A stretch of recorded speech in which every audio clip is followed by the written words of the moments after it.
भीमातीरनिवासाय पंढरीपुरवासिने पांडुरंग प्रकाशाय विठ्ठलाय नमो नमः. मरुत्पुत्राय कवये भीमाय भयहारिणे श्रीमदानंदतीर्थाय प्रख्याताय नमो नमः. Dear children of God, Jai Shri Krishna, Namaste. This is a conversation with Lord Krishna. In the desert called life, O Lord, save me. I kept walking and walking in the burning sands of life, with no friend, no companion, no followers, no flatterers, no supporters, none to love, none to be loved.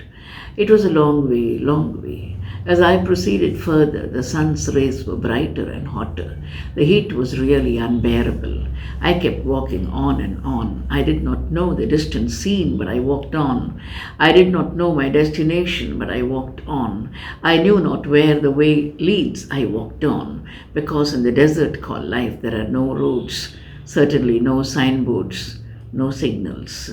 I said to myself, where am I going? I walked on and on. Something propelled me not to give up the journey. I walked on and on. Suddenly the winds began to blow. The strong desert wind is like several ghosts let loose. The dust was blazing everywhere. The heat and the blast of the wind both together cut my skin into blisters. The soles of my feet were sore. The breath was almost choked. I walked on and on. The winds blew stronger and stronger. They seemed to carry loads of sand from one spot to the other. There was all of a sudden a big mound of sand. When I expected level ground, slowly I climbed onto it and crossed it. After a while there was a bigger mound of sand. I had expected the worst. I slowly climbed on to it and crossed it too. Something was propelling me to move on. I walked on and on. The strong winds were blowing, and suddenly they started subsiding. The sound of the wind could be heard fading away. My ears strained to hear the departure of the sandstorm. I was rewarded. The storm had stopped. I thought I could proceed. I walked on and on. Oh no, the clouds gathered and the rain began.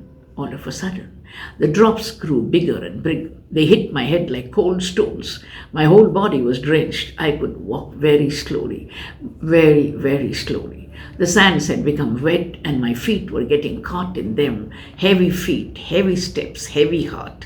I walked on and on. I had no idea how long I had walked through this desert of life. Memories faded. Incidents vanished from my mind. Nothing could I see but stretches of sands before me. Where was I going? I did not know. How was I moving? I did not know. Who was propelling me? I did not know, but I still walked on and on. Suddenly the rain stopped.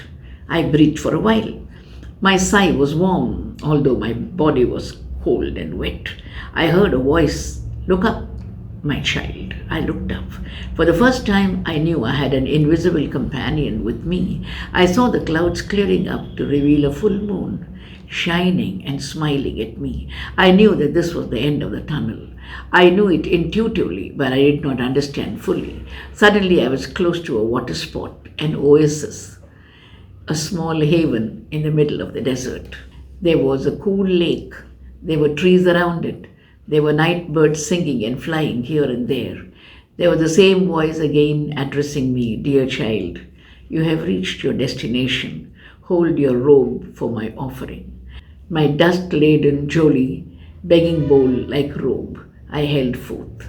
A gentle breeze blew, and in the fold of my robe, I beheld a small flute, and sticking to it was a bright peacock plume. I cried in joy that Radhaji and Krishna were with me.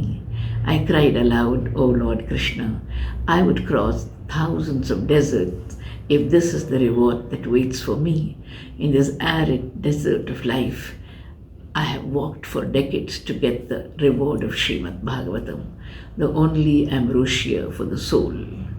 Poonam की रातों में जमुना किनारे सखी मुरली बजाए कान्हा, तो राधाई सच धज के, तो राधाई सच धज के, तो राधाई सज धज के. Thank you.